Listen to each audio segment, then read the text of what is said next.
Valtteri Bottas has teased a Formula One return, I think, to Cadillac. I'll explain more about that. Lando Norris is going to be replaced by Irish driver Alex Doon.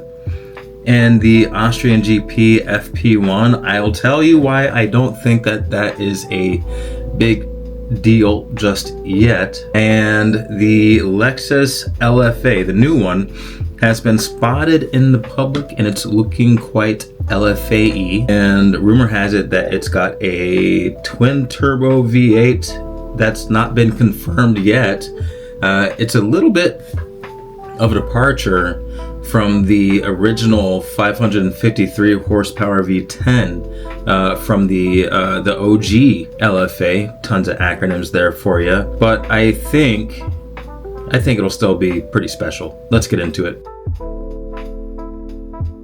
So, Valtteri Bottas has always been a cryptic yet hilarious character in the world of Formula One, and he did get a reserve seat over at Mercedes in 2025 after the kind of terrible seasons over Sauber. I don't blame Bottas, I blame the cars, and of course, ironically, Nico Hülkenberg is driving the crap out of these cars now. But this last one, this post that he put on X, you can see him on camera, someone else, I'm not quite sure who that was. They walk up to a Cadillac SUV and Bottas is like, oh, nice seat. And then the other guy, I think, says, oh, there's two of them and they're both free. And the guy says to Valtteri, do you want to sit down? Bottas says, not yet. Now, it could just be that Valtteri Bottas is teasing the idea. Yeah, that's a Cadillac.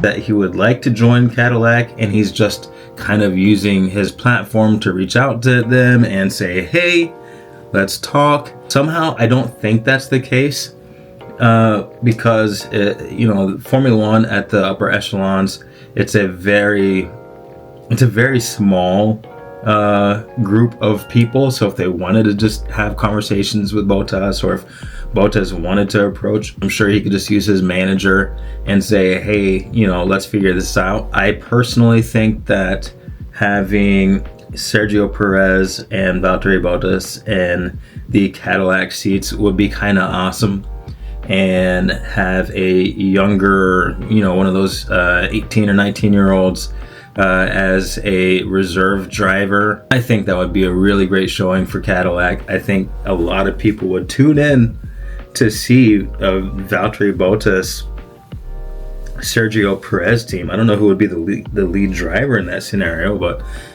it would just be cool. I could talk more about that, but let's see.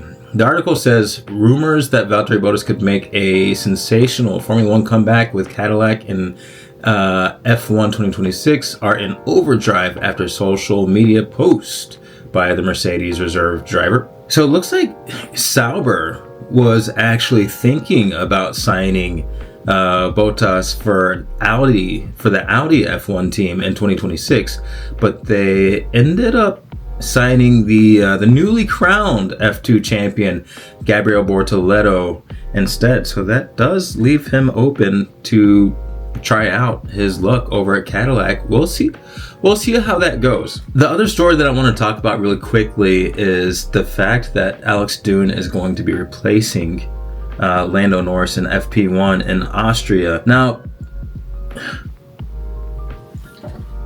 there's another way that someone headlined this, and I didn't really quite know how to take it. Racing News 365, which is actually a publication or entity, whatever, a news source that I like. They said Lando Norris sidelined for Austrian GP practice as McLaren reveal replacement. Is that sensational? I'm not sure, because GPfans.com also says Norris sidelined as McLaren make Austrian GP driver change. Now, that one is even more loaded from GPfans.com, because it says Norris sideline as McLaren make Austrian GP driver change. That kind of insinuates that it's going to be Alex Dune for the whole GP, but it's really just for FP1 so far as I know. And according to Formula1.com, Alex Dune is going to drive for McLaren only during FP1 in Austria as well. Back last year, they switched George Russell with Kimi Antonelli. That's the famous one where Kimi Antonelli wrecked George's car. Scuderia Ferrari is going to be swapping Charles Leclerc for Dino Beginovic. And so swapping out a younger driver for FP1, while it is slightly disadvantageous for the regular driver, it's not completely unheard of. So I don't know if we're looking at a much ado about nothing here, or if there is some insider information that is saying that Lando Norris might be replaced over at McLaren. I think it's far too early to start, making statements like that, because like I said, it's not that uncommon. Personally, I would not switch out Lando for Alex Dune. They've got a great driver in Oscar Piastri and a great driver in Lando Norris, and I think that they could definitely afford to battle it out with Lando Norris and Oscar Piastri for a few years to come, and have a reserve driver in Alex Dune or whoever they choose. I'm sure at some point maybe it will be justified that Lando Norris give up his seat for someone else, but I don't see the justification for that just yet. I see moments of brilliance where Lando Norris is getting his elbows out, getting a little bit braver. He got a lot of bad press for his accident with Oscar